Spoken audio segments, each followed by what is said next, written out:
May the peace of Lord, grace, and Holy Spirit be with you all. Let us pray. Thank you, Heavenly Father, for this wonderful day, wonderful time, this privilege that we have in the mighty name of Lord Jesus Christ. That we can approach your throne of grace every time we want to. We can approach your throne. We can enter into your gates with the praise and your courts with the thanksgiving, O Lord, because this is pleases you, Lord, because you want us to stay in your presence all the times. Because our life is evolved around you, and then you want our well-being. You always working for our goodness, for our well-being, for our life. Thank you, Father, for being so kind, merciful, and being available, and being so caring towards us, Lord. We bless the name of the Most High God, who is and who knows to come, and the Lord Almighty, King of heaven, King of earth, King of glory, King of angels. And blessed be your name, O Lord Jesus Christ, forever. And thank you, Father, for all our participant brothers and sisters who are going to join us, Lord. Thank you for this presence. Thank you for your church, Lord. Let this day be blessed in our life, Lord, and your holy presence be with us, Lord, and your grace be with us, Lord. Have mercy, Father. Thank you for dying onto the cross for us, Lord Jesus Christ, to give us salvation and redeemed us and saved us and released us from the captivity and free us from the slavery of the Satans and from the sinners, forgiven of the sins for all the world and for us, Lord, and for all world, Lord. Thank you for this great love that you have shown unto the cross. We thank you for the blood. We plead for the blood that you continue to be with us, Lord. Our loved ones who are suffering from any kind of health issues or problems, we rebuke and renounce all that in the mighty name of Lord Jesus. We are asking, Father, that let them heal supernaturally. Continue to be with them, Lord. Your grace be with them, everybody's Lord. Let your Holy Spirit intercede for them, Lord. In the mighty name of Lord Jesus Christ, we will worship the Lord.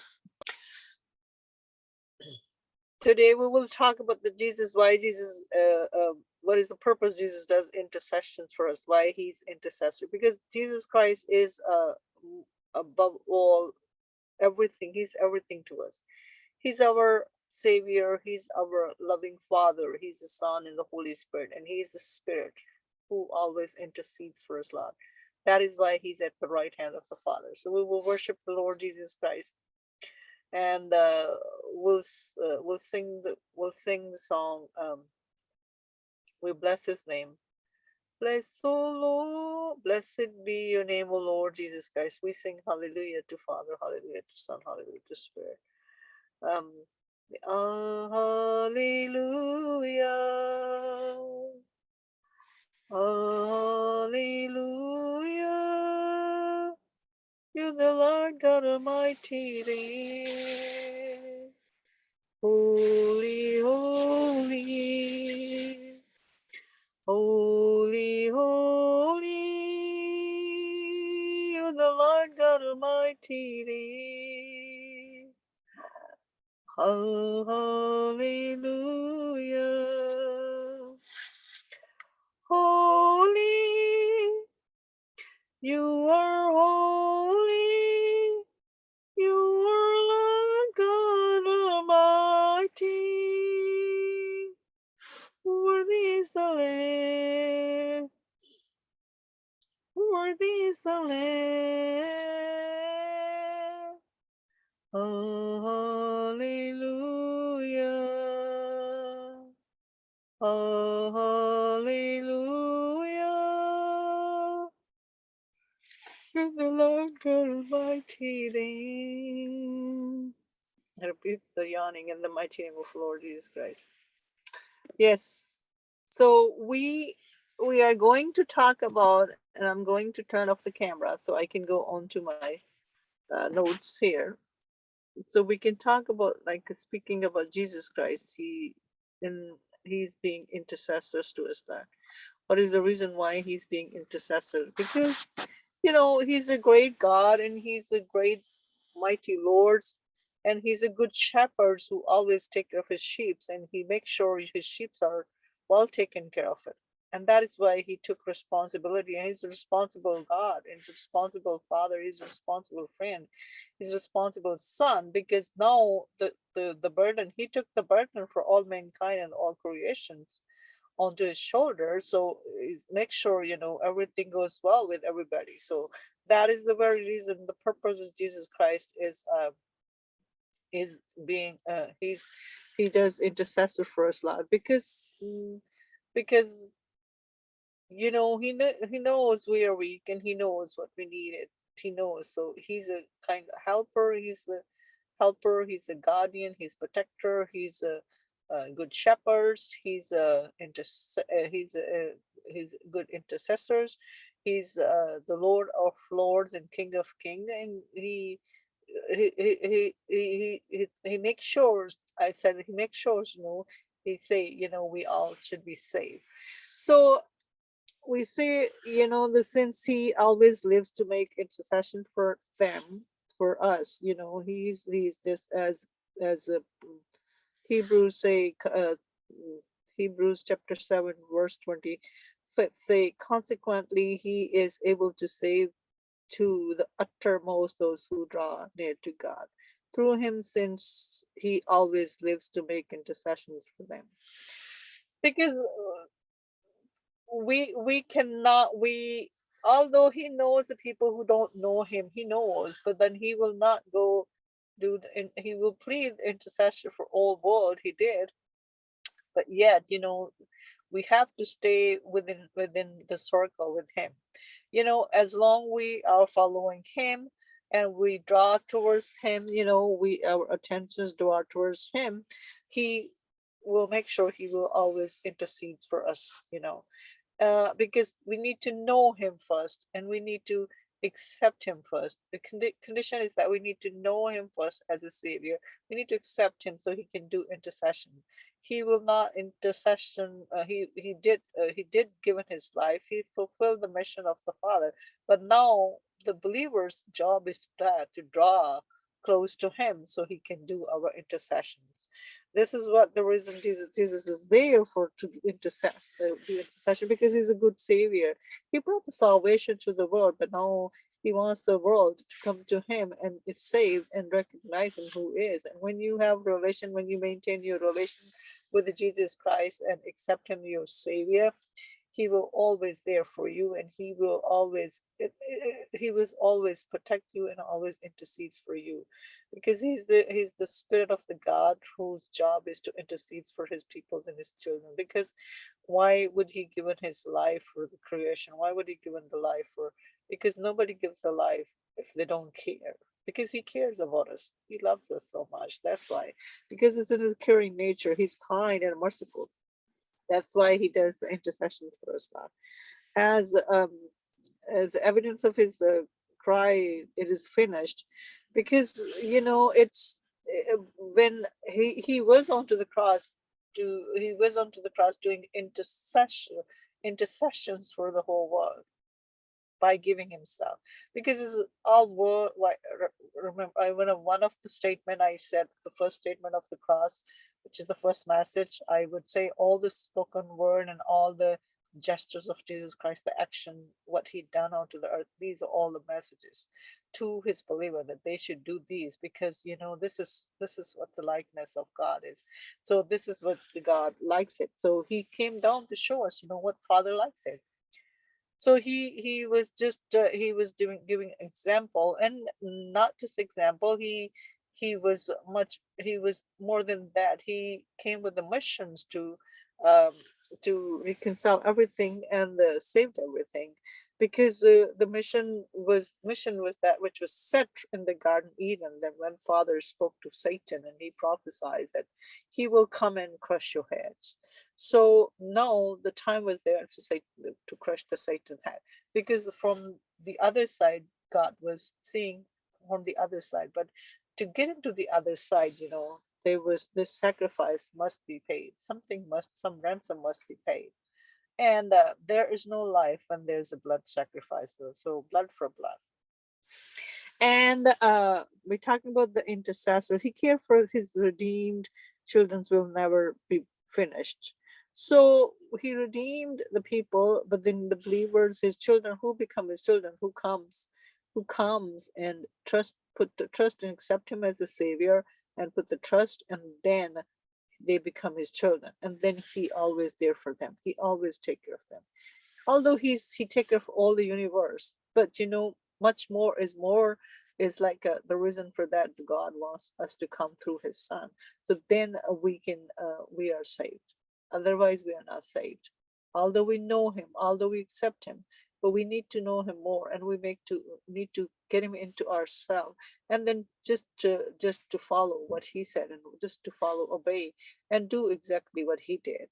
Because he was telling us, you can't get onto the other side unless you suffer. Because I always say, there's no glory, there's no endurance unless you uh, nail down onto the cross. Because most of the time, when there's an example, when we do some exercise or anything, so we feel soreness in the first 10 minutes, but when we continue, when we bear the suffering, and then our bodies start getting light, and then we feel like we're gonna go continue the exercise. This is how is like from getting the glory, something which is onto the other bank of the river. You have to go and swim through it. And with the swimming, you need to do the struggles and some tiredness, and some you will be getting crushed by many many things when you're swimming from one bank to the other bank. So this is what, God always have the good things on the other side. He wants us to come and get it, but before we get it, we have to suffer a little bit. But we'll continue about what the reason Jesus is the intercessor. We will see a scripture, one scripture, John verse chapter 19, the verse 30 say, when Jesus had received the sour wine, he said, it is finished. And he bowed his head and gave up his spirit. Because, he was thirsty. We can say he was physically thirsty, but he was spiritually thirsty. He was looking for something after he was still onto the cross, looking for those people who were persecuting him, like the Jews and Gentiles, both nation together, was persecuting him. He was down here he was thirsty to see the work of the faith from the believers, but he didn't get it. That's why he said, I am thirsty. I'm physically thirsty, because he was dehydrated. It was obviously in a body, but he was also spiritually thirsty. So then, it is finished, because it was a prophesied what they will do to him. You know, every quoted scripture in the prophecies was going to fulfill into him. That is why at the end of the time, when before he given his life, there was the prophecies about his mission, the last step of his missions. In order to complete mission, the last step was to, he's supposed to be given a wine, sour wine, when he said he's thirsty, because he was seeing that how much they are blind. They don't. Jesus is talking about spiritually. He wanted to the spiritual belief or something. So these people are spiritually strong, and whether they're spiritually, but they were still uh, not spiritually. So that's why Jesus said it is finished. Finished means like all the prophecies has been fulfilled. Everything is finished. But I have to suffer. All my suffering is finished. Now let go. Let's enter into the next step, which is giving his life and going down. So because when you go and travel or something, there's always some steps to follow. So these were the last step Jesus has to follow. That's why he said it is finished. The job mission has done.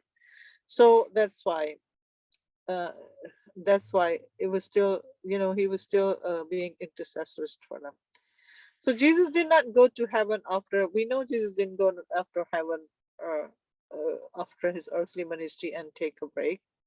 He did not take a break, not at all. We know where did he go, because he's a good shepherd. When he was into the grave, under the ground, he was also under the ground with the missions to save those people who have been died and who have not saved.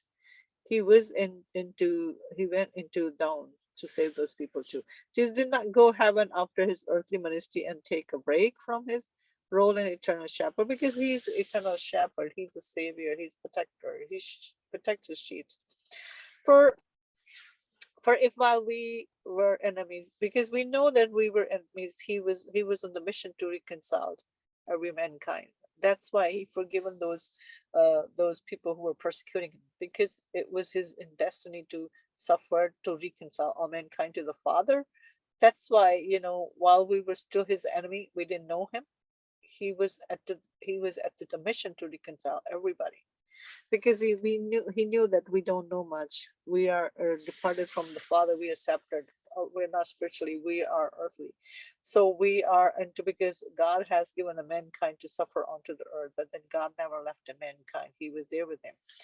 We shall be saved by his life, because he had to give his life, as Roman 5:10 say. Um, for if we, while we were enemies, we were reconciled to God by the death of his Son.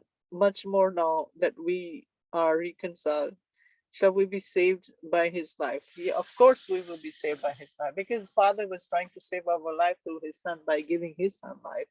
And he was reconciling us, because yet we were still enemy of the God. We were still enemy of the Father. We were still enemy, but we were not enemy of the God. We were enemy of ourselves, but not recognizing, what the God was saying, what the God was doing. He was doing the mission of the Father.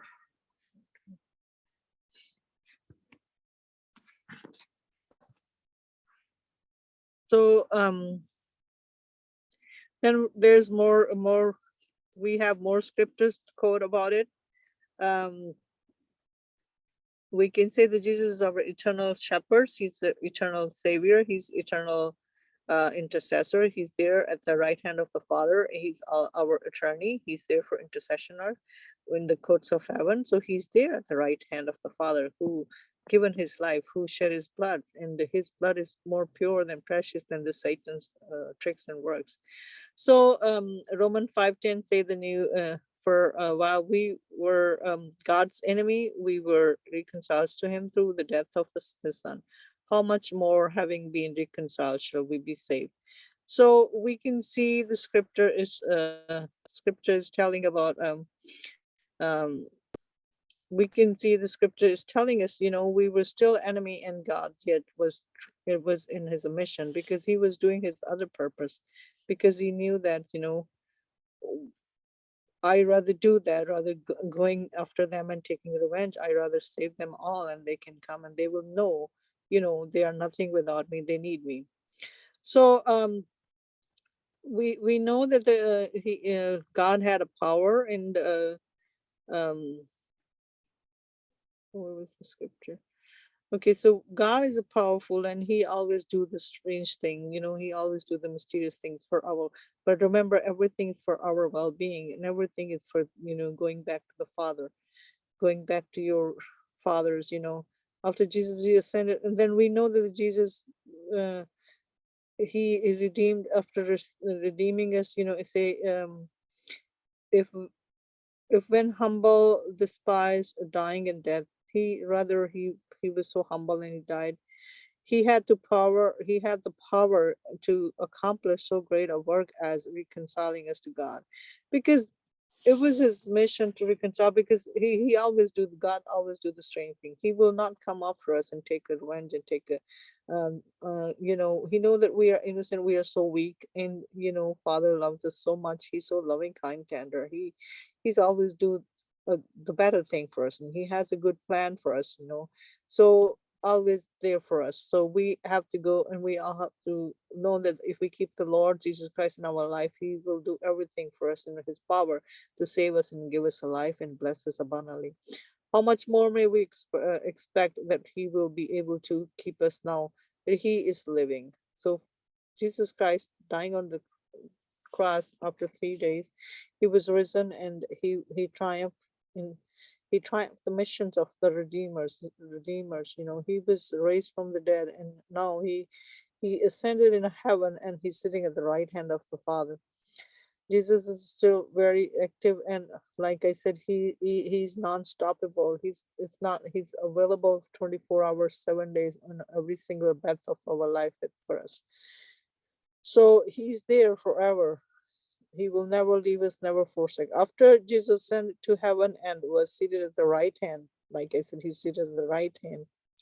He returned to his full glory yet before his incarnation, because he returned back to his same glory he was. He was from the ages before he incarnated as a man, incarnation as a man to carry on his role of King of Kings. So this King of Kings came down onto the earth, fulfilled the missions, and by knowing that we don't know him much, and but then he had to do everything, make it available, everything, to make him available for all mankind. But whoever come and withdraw to him, he will always there for them and always protect them, never leave them, never forsake them. So we know that so he's not Christ alone is the God man, and he mediates and intercedes between God and man. For there is one, somebody said, Christ alone is the God man, and he mediates and intercedes between God and man. For there is one God and one mediator also between God and men, the man Christ, Jesus Christ, as Timothy, 1 Timothy chapter 2, verse 5 say. So Jesus is there for forever, being intercessor and being our mediator between God and man, because he's the only high priest we have to go through it. There's no other high priest here we can go through it. So that is we were talking about what was the reason, because this was the reason God has to put somebody between mankind, because God always spoken to the people through his prophets, through his mediator, to the priest, and God wants to keep somebody in the middle who, and he brought his only begotten son in the middle to be his and be our intercessor and mediator and be our savior. So he's the one who is there for us. And like I said, no, Jesus Christ, he was praying. He, although he's forever intercessors, he's forever. And one thing I always love to say, Jesus Christ, God has created everything through him, because he was in the middle. He was in the middle. He was an intercessor into the Garden Eden when God created mankind, because through him the Lord hath made a mankind. Everything was made through him. The creation, he's been always been a mediator. He's always been a source of the creations. Jesus Christ has always been. So restoring back everything through him, you know, the world fallen because of the rebellions. But then now this fallen world has to restore back to the Father, and to make it stable, God has to bring the same source who he created through to reconcile everything through him. And that is Jesus Christ. And I would say, my brothers and sisters, being I